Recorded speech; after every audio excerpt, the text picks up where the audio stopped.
All right, my people, how na day today? Happy weekend to every one of you once again. On this one, now Wike versus Peter Obi. As we know, say on our live broadcast yesterday on NAIJA Media, we projected this particular video where Wike were lambasting on Peter Obi that he can never be president of the Federal Republic of Nigeria. Then he went on that Peter Obi ruled as the governor for 8 years in Anambra State and he could not do nothing.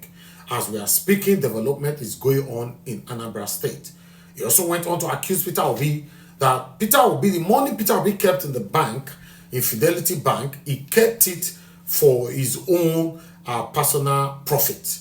Then he also went on by saying Peter Obi celebrating his birthday with the less privileged people, across the country and all that. In fact, Wike said a lot. But on this one now, Ojiokpe and Rufai have something to say concerning this and how they went on to bring Wike's previous video of loyalty to Mr. Peter Obi. My people, on this particular video as well, land grabbing, they accuse Wike of stealing people's land in Abuja.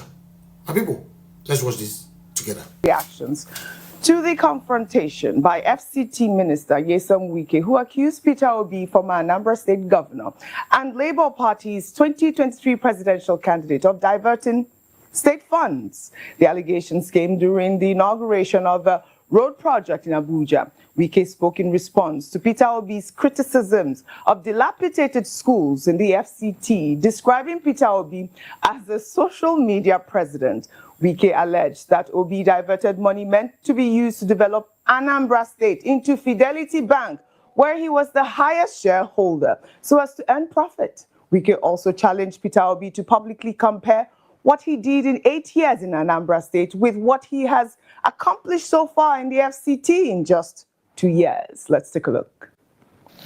Some people, because of politics, for example, I hear one of the social media presidential candidates went to one of the local authority area schools and was saying the government has abandoned public schools. In particular, his name is Mr. Peter Obi. It is not everything you must play politics. But let me say this. Peter Obi, you were governor for 8 years in Anambra State. If you have finished all the jobs in 8 years, nobody will be talking about developing Anambra by now. 8 years. Instead of developing Anambra, you took the money and put in the bank you have interest, Fidelity Bank. Anambra State had problems.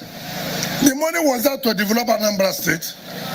You only prefer profit and put the money for the development of Anambra State in the bank you have the largest share, and Anambra will be suffering. Can you really say you love this country? If I were you, why not be quiet? Enough is enough. You cannot be president of Nigeria only when you go to one IDP. Oh, I want to go for a birthday party. I want to do my birthday party in IDP camp. Who is interested in all those things? Enough is enough. These are serious accusations, and he's saying that, who is interested in all these things? I get the kids in the IDP camps. They do care when people come and visit them. I mean, maybe that's what the FCT minister fails to understand at this point. But these are serious financial, misappropriation allegations. The burden of proof, like I always say, lies with the accuser. Well, reactions have already trailed this, and I'll take some tweets. Ugo wrote on X, I was wondering if after ranting, Wike has gone to inspect the said school or be visited and ensure renovations start in earnest. That's how to shut opposing voices, not by making noise and neglecting the project afterwards. Well, another X user wrote, Dear FCT Minister, sir, so when you were following Obi up and down like a handbag to learn from him on how he managed finances, boasting of education, upgrades, facilities, tax, power, equipping, and reforms, etc. So you could go to federal and replicate. Was he not saving money at the time? And that's the question out there. A lot of, Peter Obi's supporters. In fact, they have pulled up an old video showing where Wike acknowledged Peter Obi's performance while he was governor of Anambra State. Let's take a look. Let me thank the people of Anambra State for giving us somebody like Peter Obi.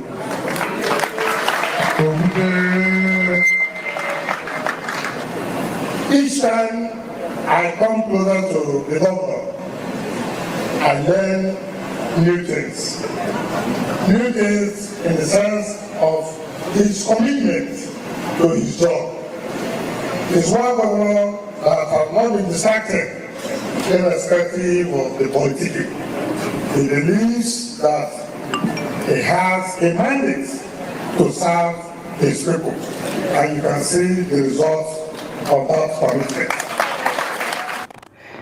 There you have it, Rufai. The internet never forgets. I mean, at that time, he always learns from Peter. I mean, there were so many pictures that came out of how, he really admired Peter Obi at the time. I mean, they were working together. I believe he was also Minister of Education at the time. Peter Obi donated huge sums of money as well. Go ahead. Oh, yeah, that's one of the pictures we see there. If you didn't do it, is it not the same Wike that as our last election said that Peter Obi is the hero of that election? So the question is, what changed? No, because it's an APC government now, and APC's number one problem is Peter Obi.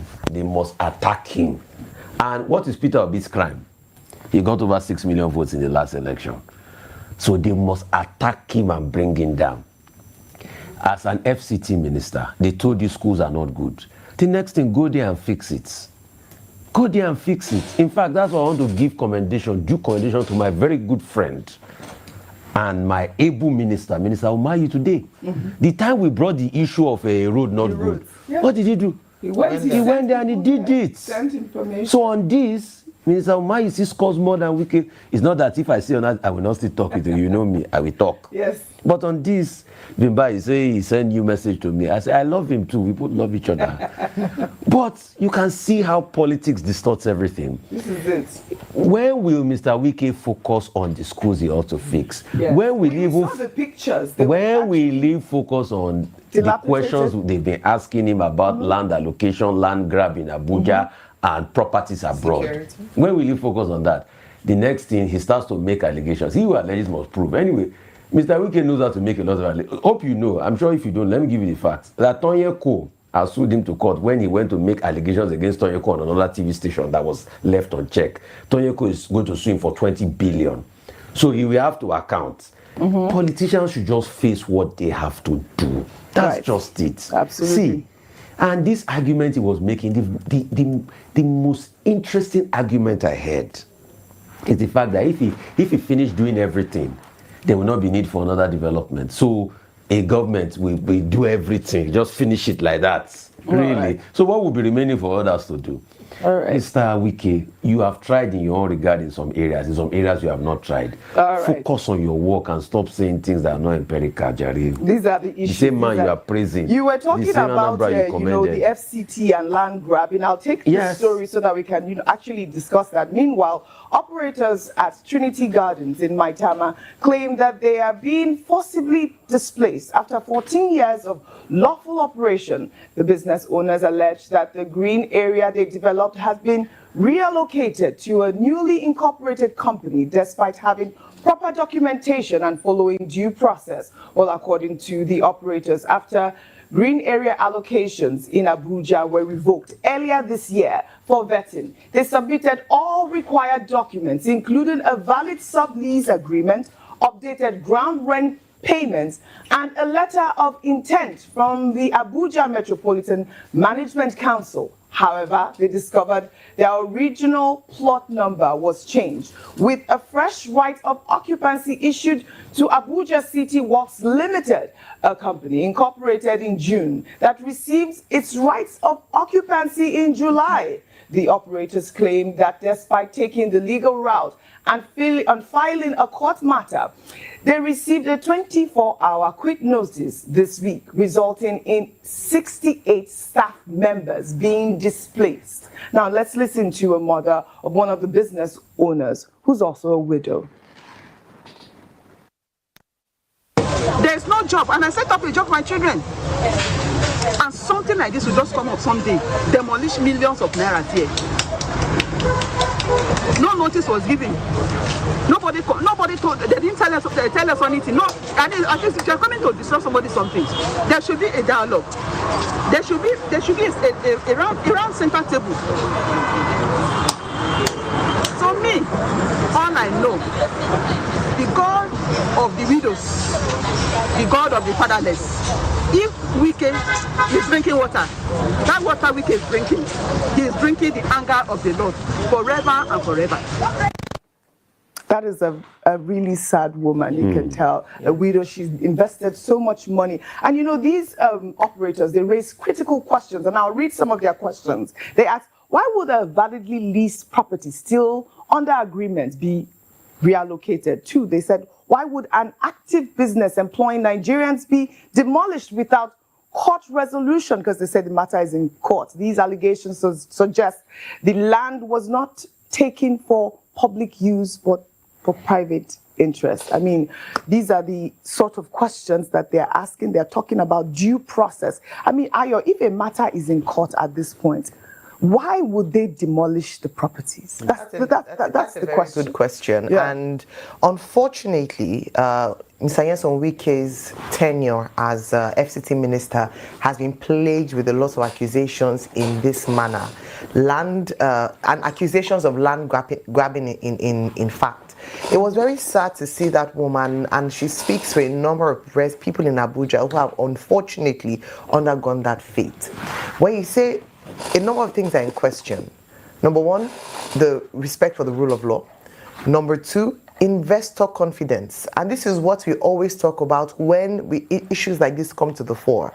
We keep saying, oh, Nigerians in diaspora, come back home, come and invest, come and buy land. We ask foreign investors as well to come in and come and buy land. The president is going from trip to trip, trying to invite people to come and invest in Nigeria. But when they see trends like this, whereby investments can in one day, without notice, as those who have alleged have said, can be destroyed, it's very concerning. It's worrying, and I believe it's high time the minister is called to question as to why these things have happened. Yes, in the past, whether during his media parley or questions raised to him, he has tried to justify his actions, but the justification does not hold water, especially as the matter is still in court, number one. Number two, due process was not followed. Yes. So it's time for his principal to call him to account and ask that why are there so many accusations around potential land grabbing by him himself? And then what does this position mean for potential investors?